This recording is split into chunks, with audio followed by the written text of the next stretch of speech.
Bonjour, bonjour, shalom frères et sœurs, que Dieu vous bénisse abondamment. Je voudrais nous parler sur le secret de la victoire sur le péché.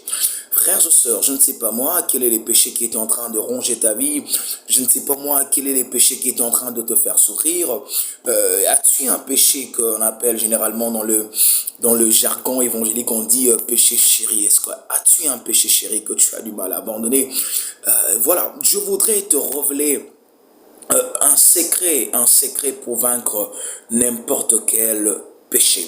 La première des choses que j'aimerais te dire, il est possible que tu vives une vie sans péché.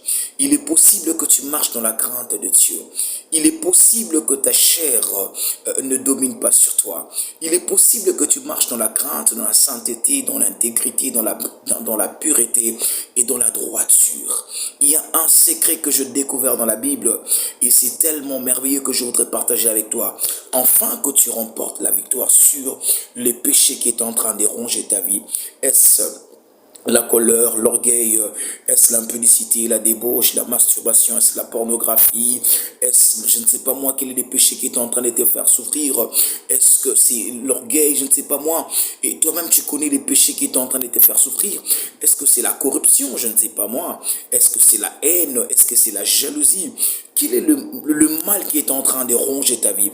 Alors je m'en vais vite te lire la parole de Dieu, et nous sommes dans Romains chapitre 6, le verset 11, la Bible nous dit ceci: ainsi, vous-même, regardez-vous comme morts au péché et vivants pour Christ.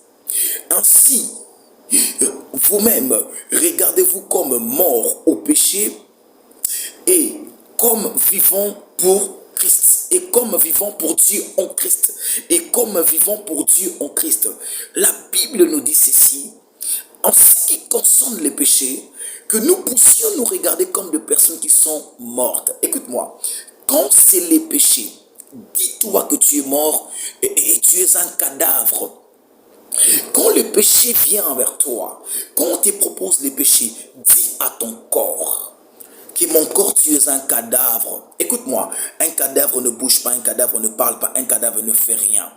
Quand il s'agit des choses qui sont impures, des choses qui sont inutiles, des choses qui te séparent de Dieu, considère-toi comme un cadavre. C'est ça le secret. Si tu dis à ton corps, vas-y, moi je n'irai pas, ton corps n'ira pas. Ainsi, quand il s'agit des choses qui sont saintes, pures, de choses qui glorifient Dieu, considère-toi comme une